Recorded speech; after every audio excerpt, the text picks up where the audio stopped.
Hi friends, स्वागत आहे Vaishali kitchen मराठीमध्ये। आज आपण चमचमीत आणि झणझणीत धाबा स्टाईलमध्ये शेवची भाजी घरातच अगदी सोपी पद्धतीमध्ये कशा बनवायची ते बघून घेऊया। चला तर मग आजची रेसिपी आपण सुरू करूया। पहिला तर शेवची भाजी करायच्यासाठी मसाला भाजून घेऊया। त्यासाठी इथे मी गॅस ऑन करून गॅसवर पॅन ठेवून घेतले आहेत गरम करायला। यामध्ये 2 ते 3 चम्मच सुक्का खोबरं इथे मी किसून घेतले आहेत।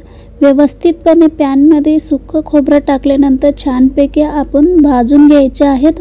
अशा पद्धतीने गोल्डन कलर येईपर्यंत आपल्याला भाजून घ्यायचे आहेत। आता आपण गॅस बंद करून घेऊया। खोबरं छानपैकी भाजले आहे, तुम्ही इथे पाहू शकता। आता एक प्लेट मध्ये काढून घेऊया। खोबरं फ्राय झाल्यानंतर तेच पॅन इथे मी गरम करायला ठेवले आहेत। गरम झाले की यामध्ये 1 चम्मच तेल टाकून घ्या। तेल व्यवस्थित गरम झाले की यामध्ये 3 लवंग टाकून घेऊया। 2 मिरची घालून घ्या। मिरचीचं साल काढून तेलामध्ये टाकून घ्या। मिरची टाकल्यानंतर 2 मीडियम आकाराचा कांदा इथे मी जाडसर कापून यामध्ये टाकले आहेत। 5 ते 6 लसूणची पाकळ्या त्याचं साल काढून घालून घ्या आणि 1 इंच अद्रकचा तुकडा टाकून घ्या। लसूण आणि अद्रकचा तुकडा टाकल्यानंतर व्यवस्थितपणे फ्राय करून घ्या तेलामध्ये छानपैकी। तेलामध्ये कांदा सॉफ्ट होईपर्यंत आपल्याला असंच भाजून घ्यायचे किंवा परतून घ्यायचे आहेत। थोडीशी फ्राय झाल्यानंतर किंवा कांदा थोडीशी सॉफ्ट झाल्यानंतर यामध्ये 1 मोठा आकाराचा टमाटर इथे मी जाडसर कापून यामध्ये टाकून घेतले आहेत। आता आपण कांदा आणि टमाटर पण सॉफ्ट होईपर्यंत आपल्याला तेलामध्ये छानपैकी फ्राय करून घ्यायचे आहेत। 2 ते 3 मिनिट व्यवस्थित कांदा आणि टमाटर फ्राय करून घेतल्यानंतर परत आपण झाकण लावून छानपैकी कांदा आणि टमाटर सॉफ्ट होईपर्यंत आपण शिजवून घेऊया। साधारण 3 ते 4 मिनिट झाल्यानंतर इथे मी झाकण काढून घेतले आहे। तुम्ही इथे पाहू शकता मस्तपैकी आपला कांदा आणि टमाटर सॉफ्ट झाले आहेत। आता आपण परत एकदा छानपैकी चम्मचने मिक्स करून घेऊया किंवा फ्राय करून घेऊया 1-2 मिनिट।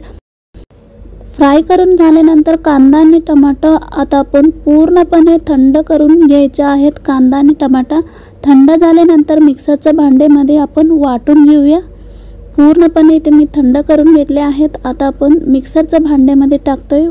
कांदा आणि टमाटर मिक्सरच्या भांड्यामध्ये टाकल्यानंतर भाजून घेतलेली सुक्का खोबरं पण यामध्ये टाकून घ्यायचे आहेत। आता आपण सुक्का खोबरं पण टाकल्यानंतर व्यवस्थितपणे आपण सुक्का खोबरं टाकल्यानंतर पाणी न टाकता छानपैकी आपल्याला स्मूथ पेस्ट करून घ्यायचे आहेत। कांदा टमाटा आणि खोबऱ्याचा व्यवस्थितपणे वाटून घेतल्यानंतर इथे मी परत पॅन गरम करायला ठेवले आहेत। यामध्ये 2 चम्मच तेल टाकले आहेत।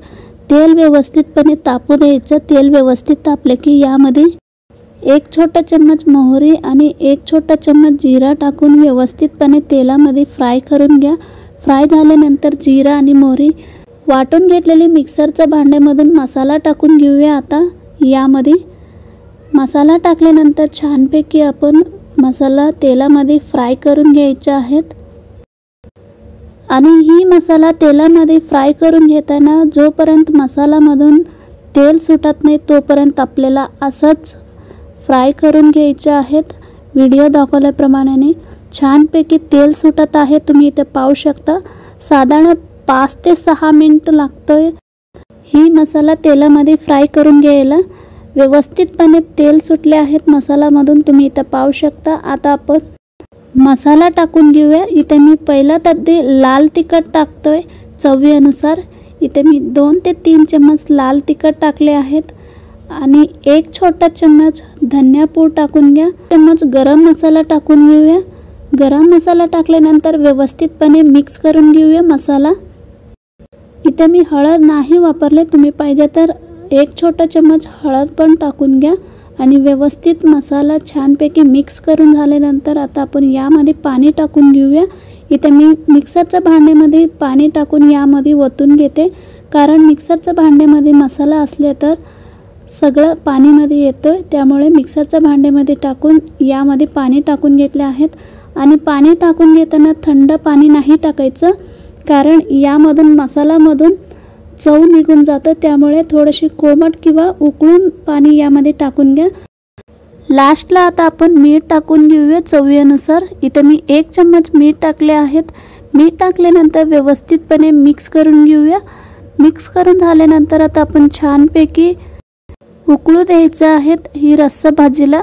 शेवची भाजी करताना रस पातळ असतो, त्यामुळे यामध्ये पाणी टाकून घ्या। जास्त खूप घट्ट करायला जाऊ नका, कारण शेव टाकल्यानंतर अजूनही घट्ट होते। त्यामुळे आत्ताच आपल्याला किती हवी आहे तेवढंच आपल्याला यामध्ये पाणी टाकून घ्यायचे आहेत। पाणी टाकल्यानंतर अशा पद्धतीने व्हिडिओ दाखवल्याप्रमाणे छानपैकी ही रस्साला उकळू द्यायचं आहे। एक उकळ आले आहे, तुम्ही इथे पाहू शकता।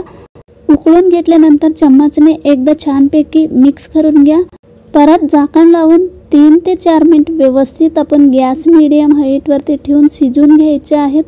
3 ते 4 मिनिट झाल्यानंतर इथे मी झाकण काढून घेतले आहे, तुम्ही इथे पाहू शकता। आता आपला मस्तपैकी शेवची भाजीचा रस रेडी आहे। तुम्ही पाहिजे तर यामध्ये शेव टाकून 1-2 मिनिट उकळून घेऊ शकता, किंवा अशा पद्धतीने एक प्लेटमध्ये सर्व करू शकता।